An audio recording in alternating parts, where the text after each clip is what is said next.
Hey guys, and welcome to Method Challenge Mode Guide for Grimrail Depot. I'm Chris Potter, and here with me as always is Zerps. Hey guys.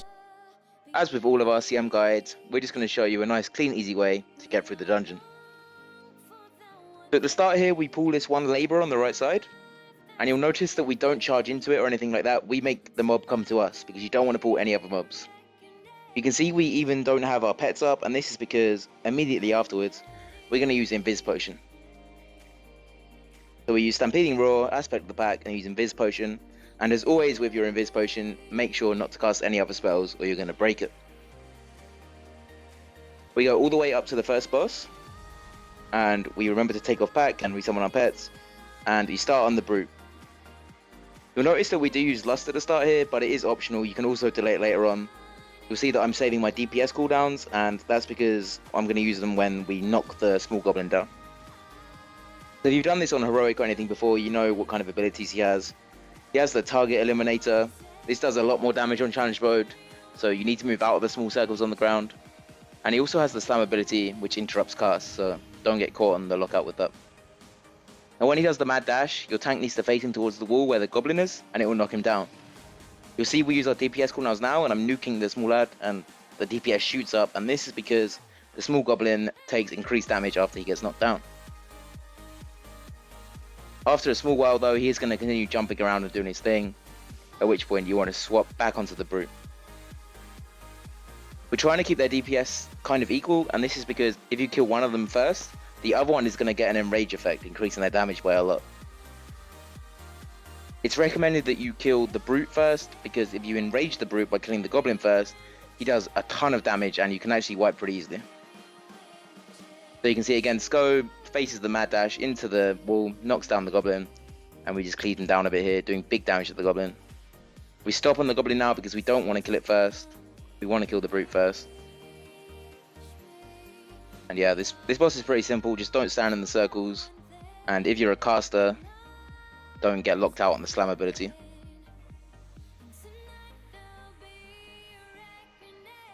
And yep, there we go, we finish off the mobs nice and easy. Very clean kill. And after finishing off the first boss, we move our way further into the dungeon, and we're gonna face off 3 bombardiers. And what these does is they're gonna continuously cast grenades falling down randomly on the slope here.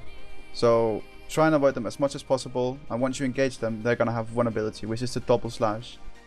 It's a tank debuff that they will put on the tank, and he will get a stacking debuff, which reduces his armor, and it does a lot of damage if you don't reset between the mobs. And what Sko did here, he pulled the second one too early, that he actually refreshed his stack. So we actually were quite desperate in the end. Just as he's about to apply his last stack, Just Wait taunts them up, and he gets the last stack in front of him. See here, he taunts it, and Sko gets to reset his debuff, which is really nice. And as you can see here, we're going to engage the last mob here, and the grenades are going to stop falling down.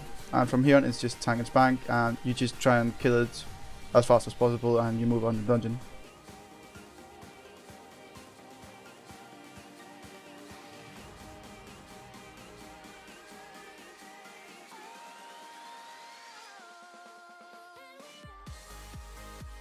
After finishing off the last one, we're gonna go and activate this cutscene here, and we're just gonna cancel it immediately.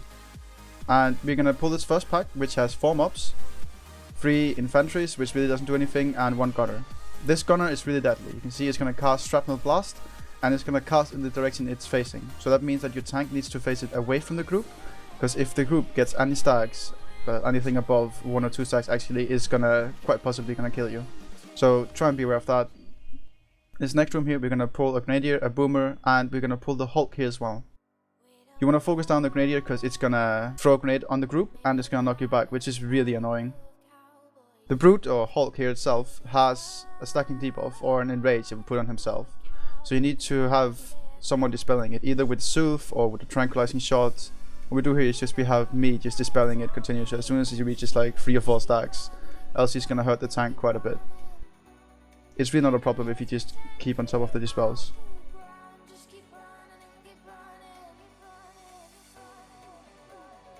After finishing off that one, we intentionally pull this pack here in the end, and we want to focus on the Grenadier. and afterwards we want to focus on the second one.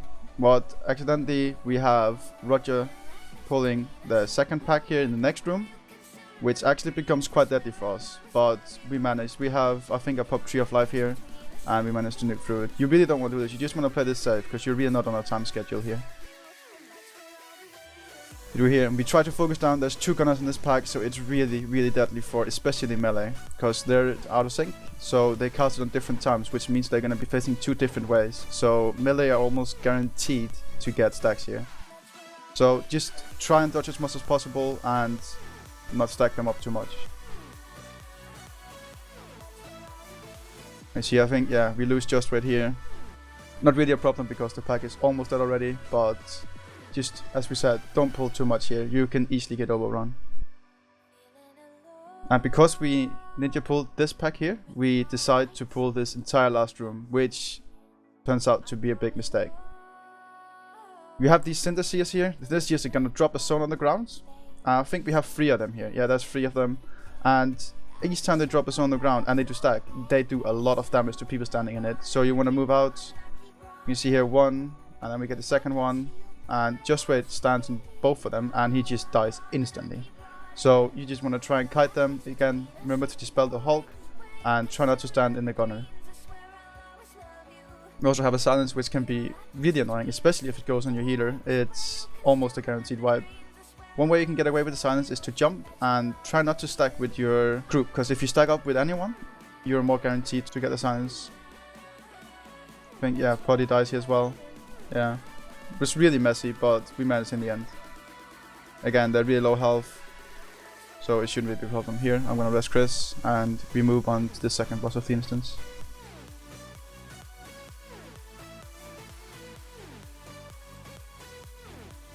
Yeah, the second boss is called Nitro Thunder Tower, and we take this moment obviously just to rebuff, get our food buff again, check that we're ready to pull. The start of this fight is the easiest and simplest bit of the fight, and it lasts until he's at 60%. You want to make sure everyone's in the room when you're fighting him, because if anyone's outside the room, he can bug out and reset. While you're in the room, the only ability he's going to do is his mortar ability. And if it's been cast on you, you want to move away or use a really big personal cooldown. If you just try to stand there, you will die. So at 60%, the boss is going to jump away into the cannon at the other side. You've probably seen this before in heroic mode. And the side of the train is going to open up and we can run to the other end with Stampeding Roar. Now, anytime that there aren't other mobs to attack, you should try and get free DPS in on the assault cannon. Any help you can take off the cannon does help and will help you get the boss out of it faster. When the ads come though, you do want to switch to the ads. And you see here that the cannon shoots suppressive fire on me, and this is feign deafable, but I actually feigned death just a second too early, which means that it didn't work and then things went very bad. I actually almost died here, but Zirips manages to keep me up. The problem there was simply feign deafing too early, so if you want to feign deaf that, wait a second and then feign deaf. When these ads die, they drop a buff depending on which ad you killed. And the way that works is the boomers drop the mortar shells, the gunners drop the shrapnel blast, and the grenadiers drop the grenades. Now, you see here I pick up the grenade and a mortar blast as well as the shrapnel. I have all 3 buffs right now. And I jump in the cannon to use the mortar shell, which is the number 2 button, and that shoots a big damage at the boss. On the first wave, you're only going to get 1 of those, but on the second wave, you will get 2. Because you see we have 2 boomers here. Now the grenade is just an extra action button you see you have there, and you just place it on the ground when you press it, and it does a lot of damage to the ads or the boss, wherever you want to use it on. So here we pick up 2 mortar shells, and the way these cannons work is that when you use one cannon, it will put the other one on cooldown. So me and Zirips use our cannons in sync here to make sure that we can get both casts out before they go on cooldown. So you see here we shoot at exactly the same time, and the boss drops a lot of health. When I get out, I use my remaining grenade just to get the boss out quickly, kill off these ads with another grenade, and then I jump in the cannon. I use the shrapnel blast in the cannon, and this does a lot of damage to the boss. So you see Sko brings the boss to the cannon that I'm in, and I'm just spamming the shrapnel blast on him. Unfortunately, the boss does target me for his mortar, which is a bit unlucky, but by then he's already close enough to death, and we don't really have a problem. The key to doing this fight well is really to make sure people are using the buffs well and picking them up. So now after the boss you have these 2 lines of fire on each side of the train. when the first ones despawn, you want to run to the left, and this is because the fire on the right side will spawn before the one on the left. When you get to this part, we intend just to pull one Farseer, but Roger's pet blinks in and accidentally pulls another Farseer, so this is a little bit dangerous here. And this is why you see us popping our 1 minute cooldowns, which we would normally not do. The reason these mobs are dangerous is because they have a cast called Storm Shield, and this needs to be interrupted. If they get the Storm Shield, they're going to do a lot of damage to people who attack them, as well as they place this Thunder on the floor with the spell Thunder Zone, and if you stand in that, you also take a lot of damage. And you're in a very cramped place here, so with all this going on, it's quite dangerous to pull two of them. We do nuke one down though to make it a bit safer, and we recover and just kill off the other one. Now, because I used the 1 minute stare for safety, we are going to wait for them before we do this giant pull at the end here. When we do this big pull, we're just going to use everything we have. We're even going to Lust here, which is optional. You can save it for the boss, but for safety reasons, we use it here because you can die here if you're a bit unlucky or if you play a bit bad. So by lusting here, we make it a lot safer. Sko runs in and we pull everything. This pull is a lot easier if you have a DK, but it's doable without, obviously. And we just use everything in AoE really hard. You'll see we're doing tons of AoE DPS, and the mobs are just dying off. You want to try and interrupt the Farseers as much as you can, and avoid standing in the lightning and the arcane zones.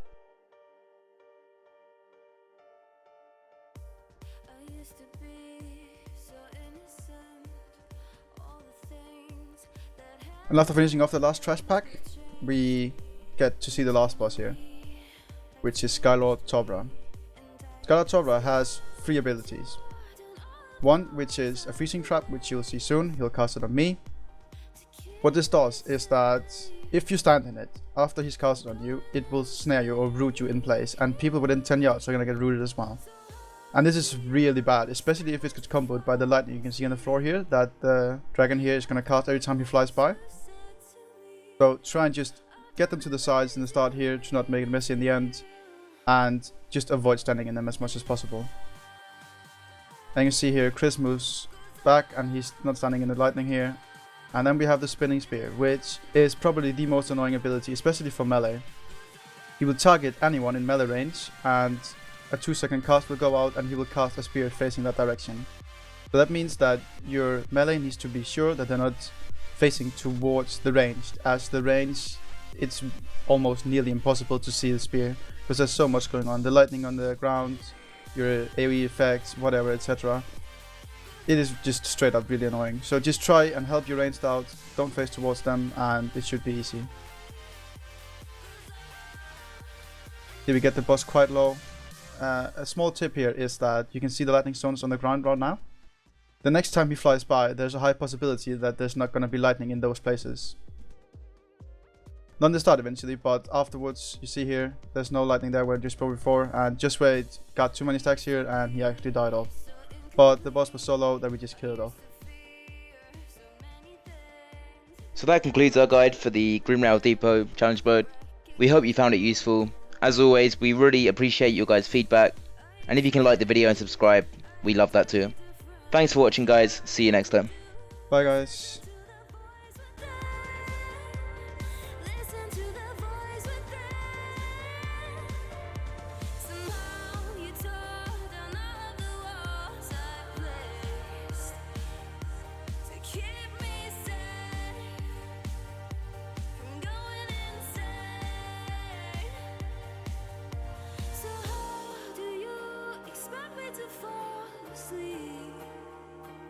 I'll do the things you say.